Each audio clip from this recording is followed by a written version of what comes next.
বাকি জীবন অসার শরীর নিয়ে বিছানায় পড়ে থাকেন। এরপর অনেকদিন আমার স্বামীর কোনো খবর পাইনি। শুনলাম তার ক্যান্সার হয়েছে, একেবারে শেষ অবস্থা। এ সময় সে আমাকে একদিন ফোন দিল। নাম্বারটা কিভাবে জোগাড় করলো জানি না। ফোনে কাপা কাপা স্বরে বলল, নাজনীন, আর হয়তো বেশি দিন বাঁচবো না, একটিবার কি তুমি আমার সাথে দেখা করতে পারো? আমি শান্ত স্বরে বললাম, শুধু আমার সাথে দেখা করবে? ছেলেকে দেখবে না? তাকে দেখতে ইচ্ছা করে না? ভীষণ দেখতে ইচ্ছা করে, কিন্তু ওর বয়স কম, তারুণ্যের উদ্দীপনায় টকবক করছে। তার খারাপ বাবাকে দেখে খেপে উঠতে পারে, কারণ তোমার উপর যে নির্যাতন আমি করেছি তা তো সে জেনে যাবে। এ জীবনে ছেলে ওসব ভুলতে পারবে না। বললাম, আমি ছেলেকে নিয়ে যাব, ওদের সামলানোর দায়িত্ব আমার। আমি চাই তোমার এবং তোমার ছেলের দেখা হোক। পরদিন আমরা একটা রেস্টুরেন্টে দেখা করলাম। একটা টেবিল ঘিরে আমরা তিনজন বসে আছি। বাহির থেকে দেখলে মনে হবে একটা সুন্দর পারিবারিক মিলন দৃশ্য, অথচ বাহিরের কেউ জানতে পারবে না এটা কোনো সুন্দর পারিবারিক মিলন দৃশ্য নয়। এটা দুঃখ, রাগ, ক্ষোভে ভরা একটা মিলন দৃশ্য।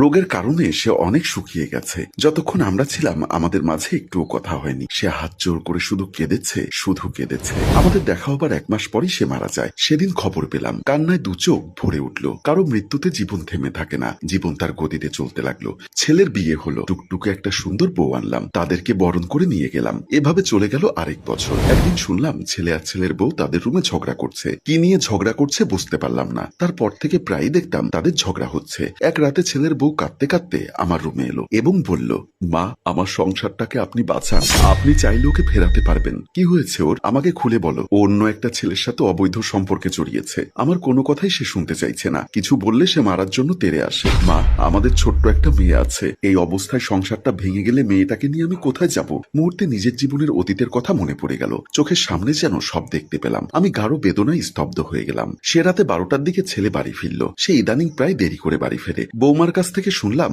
এই দেরির কারণ হলো অফিস শেষে সে মেয়েটার সাথে সময় কাটায়। অন্য দিনের মতো সে রাতেও তাদের মধ্যে ঝগড়া হতে লাগলো। এক পর্যায়ে ছেলের বউয়ের আর্তনাদ শুনলাম, ঠিক যেভাবে আমি আর্তনাদ করতাম আমার স্বামীর মার খেয়ে। নিমেষে আমার পুরো শরীরে তীব্র রাগের আগুন ছড়িয়ে পড়ল। আমি রুম থেকে বেরিয়ে বড় বড় কদম ফেলে ছেলের রুমে গেলাম। গিয়ে দেখলাম ছেলে বউয়ের চুলের মুঠি ধরে আছে। আমি সরাসরি ছেলের সামনে গিয়ে ওর গালে প্রচন্ড একটা চড় মারলাম। ও আচমকা চড় খেয়ে বউয়ের চুলের মুঠি ছেড়ে দিল। আমি তখন প্রবল ক্রোধের সাথে ছেলেকে বললাম, যে অবর্ণনীয় কষ্টের ভেতর দিয়ে আমি গিয়েছি, আমার বৌমাকে এবং তার ছোট্ট মেয়েটাকে সে কষ্টের ভিতর দিয়ে যেতে দেব না। এসব নোংরামি আমি সহ্য করব না, খবরদার, সহ্য করব না। আমার এই আকস্মিক আচরণে ছেলে প্রথমে অবাক হলেও পরে মাথা নিচু করে দাঁড়িয়ে রইল। আর ছেলের বউ কাঁদতে কাঁদতে আমাকে জড়িয়ে ধরলো। আর আমি ছেলের বউয়ের পিঠে হাত রাখলাম, পরম নির্ভরতার হাত। সম্মানিত দর্শক, আজকের মতো আমার শাশুড়ি যদি ওই দিন আমাকে একটু হেল্প করতো, তাহলে হয়তো আমি এতটি বছর স্বামীর সোহাগ সুন্দর সংসার থেকে বঞ্চিত হতাম না। তাই আমি মঞ্জুর মোর্শেদ মনে করি, বাংলাদেশের প্রতিটি ঘরে শাশুড়ির বৈষম্য থেকে